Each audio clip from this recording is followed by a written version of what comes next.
గౌరవ ముఖ్యమంత్రి గారు రుణమాఫీ చేసినామని చెప్పారని మీరు ఇచ్చినటువంటి రుణమాఫీ ఏదైతే ఉన్నదో పూర్తి స్థాయిలో రుణమాఫీ కాలేదు అనడానికి మల్లాపూర్ మండలం ముగిల్పేట గ్రామంలో ఉన్నటువంటి వందలాది మంది రైతుల యొక్క సాక్ష్యాలతో సహా మేము ఇక్కడ ఫ్లెక్సీ ఏర్పాటు చేయడం జరిగింది.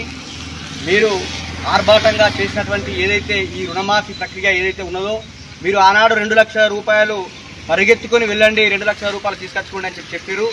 చాలామంది రైతులు 2 లక్షల రూపాయల రుణం తీసుకొచ్చుకున్న తర్వాత మీరు రుణమాఫీ చేసే సమయానికి అది వడ్డీ రూపంలో 2,10,000, 2,05,000 ఇట్లా అయింది. కాబట్టి 2 లక్షల పైన ఉన్న వాళ్ళను అనర్హులుగా జాబితాలో పెట్టి ఇవాళ వాళ్ళ రైతుల కళ్ళల్లో మట్టి కొట్టేటువంటి ప్రయత్నం చేశారు. మీరు ఇది ఇంతవరకు సబబు కాదు. దయచేసి ఆలోచించండి.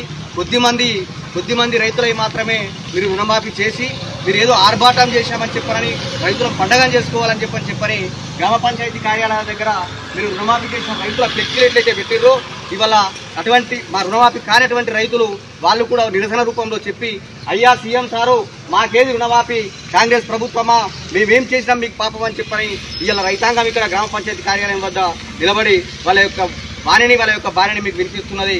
ఆ రుణమాఫీ కాని వాళ్ళ లిస్టును కూడా ఇక్కడ ప్రదర్శించబడుతుంది. కాబట్టి దయచేసి ప్రభుత్వంలో ఉన్నటువంటి నాయకులారా, మంత్రులారా ఆలోచన చేయండి.